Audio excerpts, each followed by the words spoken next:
Welcome. मैं हूं दुर्गेश मिश्रा और मैं डिफाइन करने वाला हूं सी। आप सी लैंग्वेज पढ़ रहे हैं और ये सी लैंग्वेज का दूसरा ट्यूटोरियल है जिसमें हम आज जानेंगे सी के बेसिक प्रोग्राम को, कैसे हम प्रोग्राम बनाते हैं और प्रोग्राम में कौन कौन से पार्ट क्या क्या काम करते हैं। वैसे मैं पिछले प्रोग्राम को मैं डिफाइन करूं, जैसे कि मैंने पिछले प्रोग्राम में बताया था कि ये जो बेसिक प्रोग्राम स्ट्रक्चर है उसमें क्या हो रहा है। ये जो लाइन है वो कमेंट को डिस्क्राइब कर रही है, यानी कमेंट वो पार्ट होता है जिसको कंपाइलर नहीं पढ़ता है। दूसरा ये उसकी लिंकिंग सेक्शन है जहां पे हैश इंक्लूड stdio एक स्टैंडर्ड इनपुट आउटपुट डिवाइस यानी स्टैंडर्ड प्रोग्राम स्टैंडर्ड फंक्शन को इंक्लूड कराता है, जहां पे कंसोल इनपुट आउटपुट कंसोल के फंक्शंस को कौन इंक्लूड कराता है।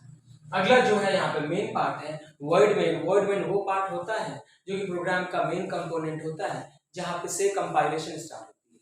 कंपाइलेशन को जानने के लिए इससे पहले वाले वीडियो को आप देखें जिसमें आपको कंपाइलेशन अच्छी तरह से डिस्क्राइब मिलेगा। अगला यहाँ पे प्रिंट फंक्शन है जो कि stdio.h के अंदर डिफाइंड है, उसको हमने यहाँ पे इंक्लूड कराया हुआ है और यहाँ पे हमने hello this is Durgesh Mishra print कराया हुआ है। अगला यहाँ पे आपने getch देखा। getch भी conio.h का एक फंक्शन है जो कि स्क्रीन को होल्ड करने के काम में आता है। बेसिक इसका यूज जो है वो है गेट कैरेक्टर इनपुट, यानी एक कैरेक्टर इनपुट के लिए होता है। ये है मेन की बॉडी, मेन जहां से ओपन होगा और कहां तक खुला है मेन, कहां तक उसकी बॉडी है, ये डिफाइन करना है। एक और कोनियो का फंक्शन होता है जिसका नाम है CLRSCR। ये एक फंक्शन है जो स्क्रीन को क्लियर करता है। किस स्क्रीन को? तो ये कंसोल के प्रीवियस स्क्रीन को क्लियर करता है। तो आप जो है इस पूरे प्रोग्राम में अगर कहीं प्रॉब्लम आती है तो आप इसे पिछले वाले वीडियो को देखें, इसमें आपको अच्छे से क्लियर हो जाएगा कि ये प्रोग्राम क्या करता है। अब अगर कोई क्वेश्चन अभी भी है तो आप इस वीडियो में भी पूछ सकते हैं।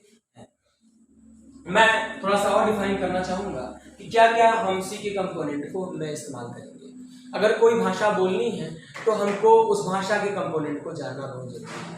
जैसे कि अगर आपको हिंदी बोलना है तो आपको क ख ग घ आना चाहिए, आपको इंग्लिश बोलना है आपको ABCD आना चाहिए। ऐसे सी में क्या आपको जरूरत पड़ेगा, किन चीजों की जानकारी आपको होनी चाहिए, उन्हें मैं कैरेक्टर्स को बताने वाला हूँ।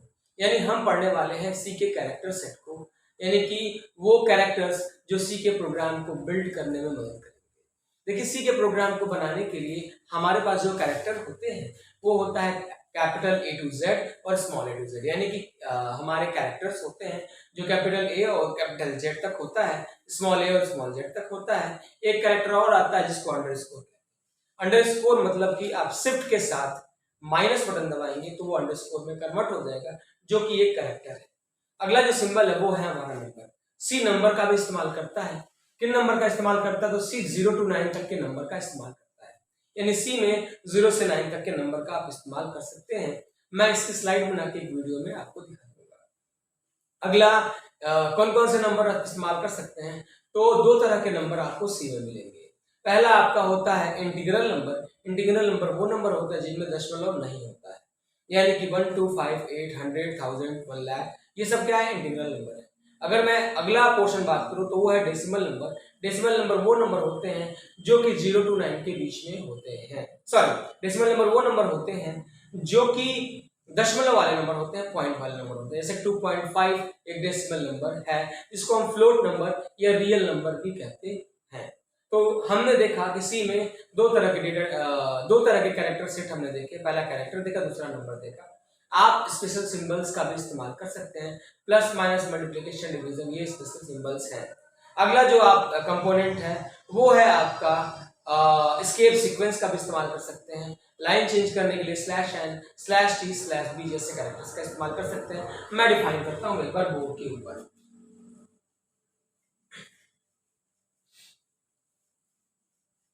आपको कैरेक्टर सेट में क्या क्या इस्तेमाल करना है? तो सबसे पहले आप कैरेक्टर्स का इस्तेमाल करेंगे। कैरेक्टर्स में आपका आएगा A to Z तक, या फिर small a to small z, या फिर आप अंडरस्कोर। इन तीनों में से आप कुछ भी इस्तेमाल कर सकते हैं।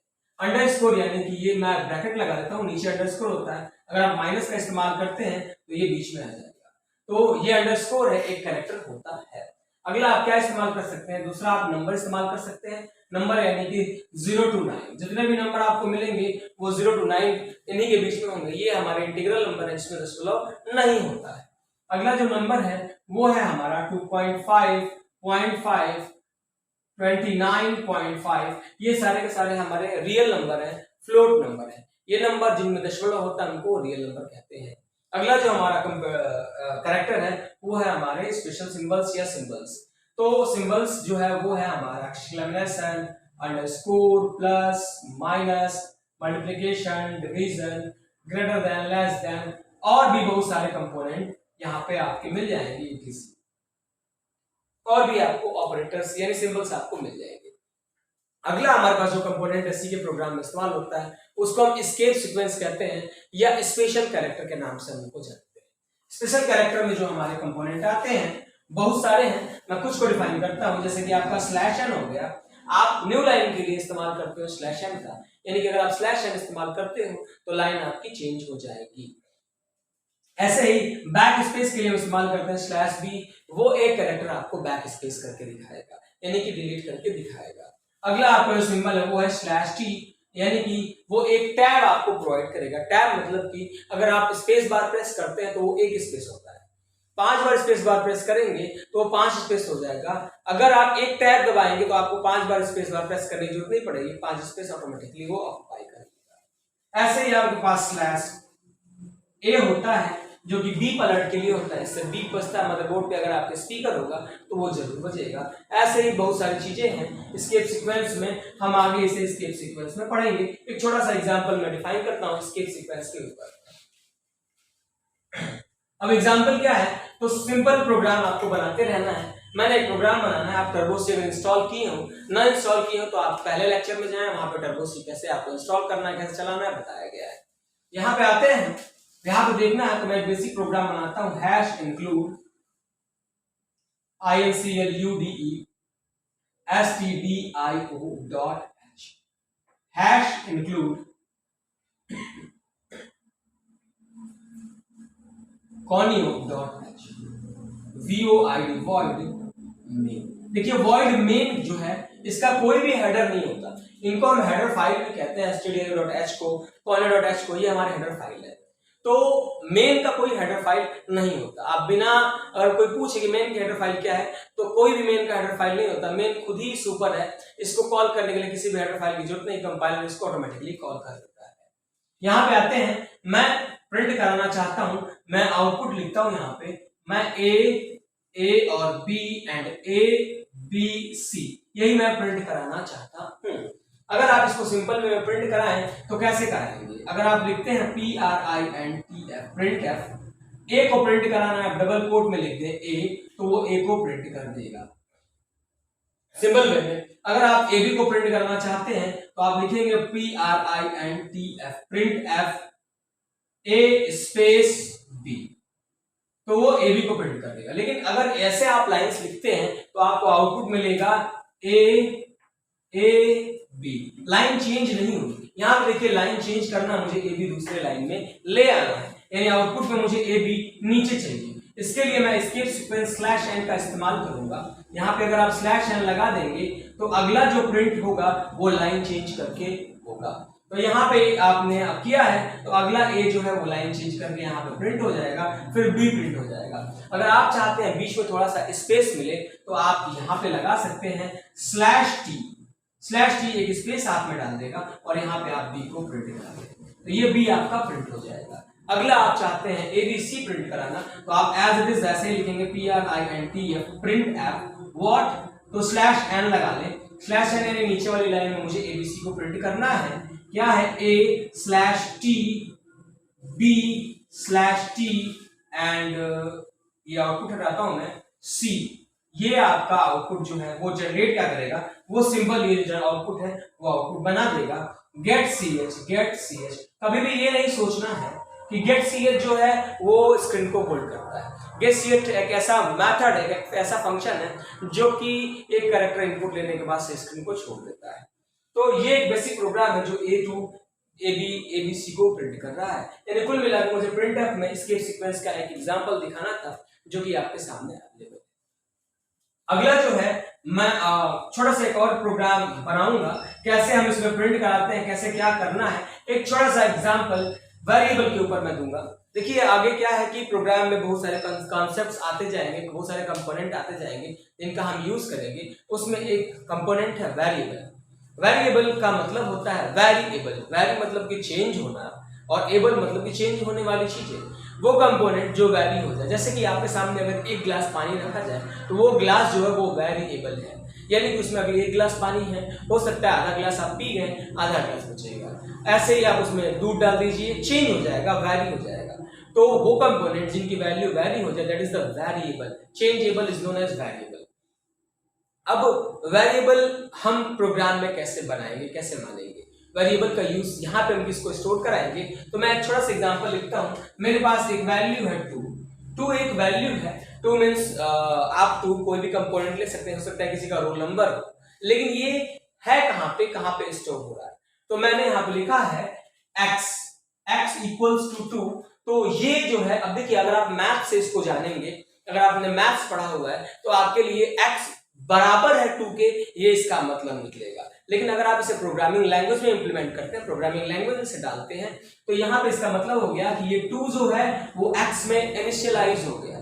यहाँ पे इक्वल्स जो है वो आपके जो राइट वाली वैल्यू है वो लेफ्ट वेरिएबल में इनिशियलाइज कर रहा है।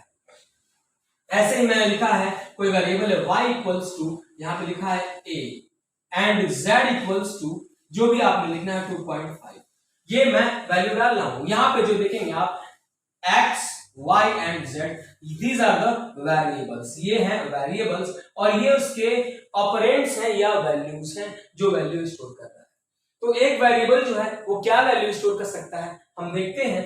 अब वेरिएबल जो है ना वो डिफरेंट टाइप की वैल्यू स्टोर करता है। यहाँ पे देखेंगे तो इसमें दशमलव नहीं है, यानी ये इंटीग्रल नंबर है। यहाँ पे देखेंगे तो ये कैरेक्टर है, ये a लिखा हुआ है, इसके अंदर a पड़ा हुआ है। यहाँ पे देखेंगे तो z में 2.5 है।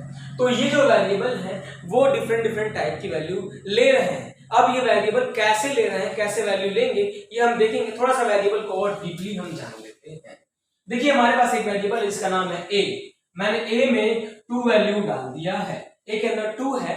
अब जो है a वैरी कैसे हो रहा है ये मुझे देखना है। मैंने लिखा है a equals to a plus 2, यानी अब देखेंगे तो a की वैल्यू यहाँ पे 2 है और 2 प्लस 2 हो गया हमारा 4, यानी इस समय a करंट टाइम पे 4 है, a करंट टाइम पे 4 है। ये डबल स्लैश बनने लगा है, ये कमेंट है, ये आप आउटपुट दिखा सकते हैं कमेंट लगा।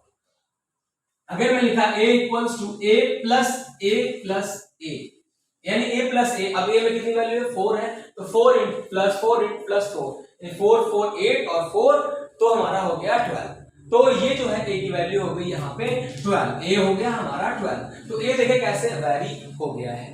तो ये जो है वेरिएबल है, वेरिएबल मतलब कि जो कि कुछ वैल्यू होल्ड करे और वैरी हो जाए, दैट इज द वेरिएबल।